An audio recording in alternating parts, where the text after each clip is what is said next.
Hi, it's Sue again from Aging Joyfully. I just made a video about food stamps and I wanted to clarify one thing. After I made the video, I saw lots of videos that popped up in my feed about food stamps. Everybody's talking about them. And one in particular was a man who, I didn't get his name. I tried to get the name of the video and I lost it. But he was saying that he doesn't think you should be judgmental in saying people on food stamps are not allowed to get junk food or sweets. Now, I did mention in my video that I thought perhaps Cokes and junk food should not be allowed.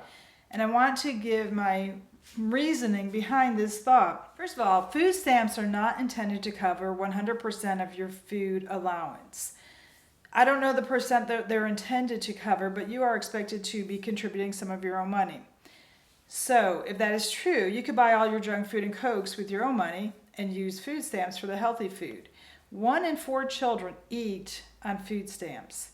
I mentioned in my previous video that kids, even without you giving them sugar and junk food at home, they get enough of that at school.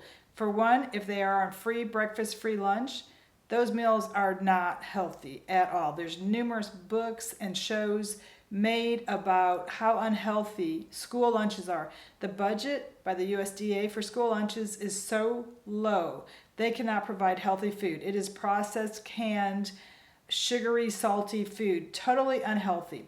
So if the children are already eating unhealthy for breakfast and lunch and then having junk at home, they're not eating a healthy diet that leads to obesity, diabetes, hypertension, and all the illnesses that we're seeing, and cancer in younger and younger people at younger ages. So with that theory, they're already getting the junk food from breakfast and lunch. And then I mentioned birthdays in school. Kids bring in cupcakes, usually the huge jumbo cupcakes from a big box store. There's 1 to 2 birthdays a month that they're getting that. There's school parties. There are parties for winter holidays, Valentine's Day, maybe Easter. They've gotten rid of some of them or give them different names now. Maybe end of the year, any number of parties where they're getting pure junk food. And then there are snacks. When my daughter was young, we had to buy a snack for the entire class, and then we took turns. So when the other mothers brought them, they brought in junk. It was processed food and sugary food. So they got their sugary food from there. At the time, I didn't know how unhealthy school lunches were. They were getting the bad school lunch. I did pay for the school lunch.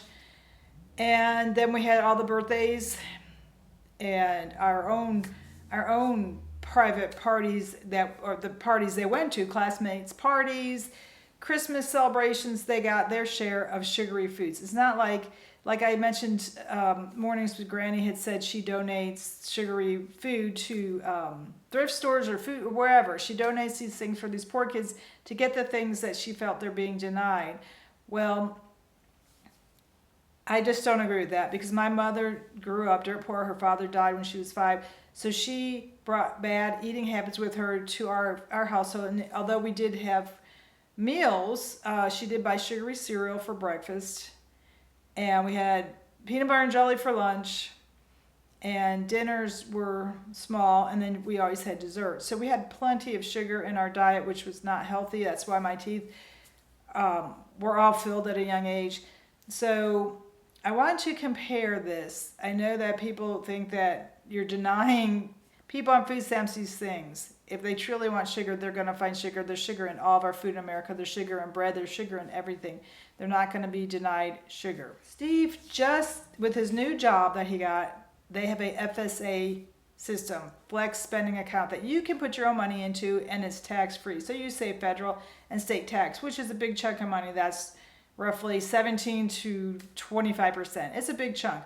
So we put a small amount in for this year because he's only working a few months this year, and then all of next year is different. It starts over again in January. Well, I wanted to buy a shower seat. I have been thinking about this for months. When I bend over to shave my legs, I get dizzy, and showers are slick, and I didn't want to fall. And I wanted to get a shower seat. I wanted to get one that's attractive because you can see it outside the shower. I didn't want to get a medical looking device because I don't feel that I'm at that age that I want to have these unattractive medical devices. Well, do you know that the attractive shower seats are not allowed on FSA? Amazon has blocked the attractive ones, from using your FSA account, the government account that the government sets the limits. The less attractive ones that look more like medical devices are allowed. You have to get an ugly shower seat. I selected the least ugly of the shower seats, a solid white one. We haven't put it together yet, but I had the choice here of paying my own money, not getting that tax benefit and getting an attractive one, or getting the less attractive one and save the tax amount. So I had the choice. I decided to go ahead and get the less attractive one to save that tax amount. So people on food stamps, if they say, hey, Cokes or soft drinks are not allowed, they have a choice. They could use their personal money to get Cokes, or perhaps they would allow juice on food stamps, which is just as bad because the sugar level in juice is just as high, or perhaps they could get powdered drinks, or they could get their sugar from their, well, it's not all children on food stamps, that is true. It's 1 in 4 children are on food stamps. 1 in 8 Americans are on food stamps, and 1 in 4 children are on food stamps. So yes, there's a lot of adults on it. But again, I don't know that elderly or disabled people really need high amounts of sugar if they're already struggling to move or disabled. I don't think they need high amounts of sugars. Our diabetes rates and hypertension rates are unbelievable. So while this seems to be a really controversial topic, I don't know. I still believe that maybe the government needs to be a good parent and not allow all these processed sugary foods on food stamps. I've heard people talk about when they were young, which I've never heard of this, but they said that they used to get government cheese and powdered dry milk or some powdered milk.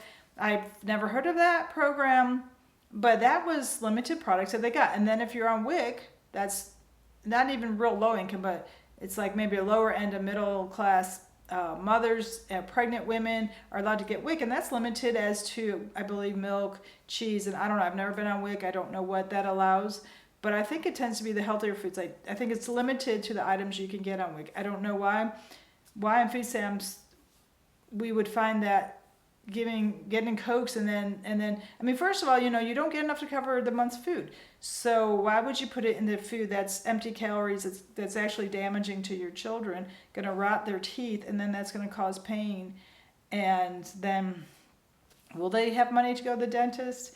So I don't know. I don't think that it's wrong to limit the foods on food stamps, and again, they could use your own personal money, or go to food banks or wherever and get that food. Get that sugary, empty calorie food that they want. I don't think in America we have a problem finding enough junk food. I think that children get enough junk food without having to get it through their food stamps. So I still support my idea that food stamps should not cover soft drinks and quite a few items. They should be limited, just as HSA or FSA cards deny you when you go to a drugstore and try to buy certain items, and they say that's not covered on that card. It's really the same concept. Let me know what you think. Just let me know what you think. I mean, I know growing up with 8 kids, we didn't have money to just get whatever we wanted to. We were denied quite a bit. And sometimes in life you get denied things. Maybe that'd be an incentive to get people off of food stamps. Food stamps are a temporary means. They're supposed to be temporary when you lose a job or whatever situation. So maybe if it doesn't allow you to buy that birthday cake made at the bakery, maybe it allows you to buy a cake mix and you make that cake, or you buy the ingredients like we did when I was growing up. You buy the flour, sugar, baking powder, whatever, and you make that cake from scratch. You let me know what you think. Until I see you again, take it easy.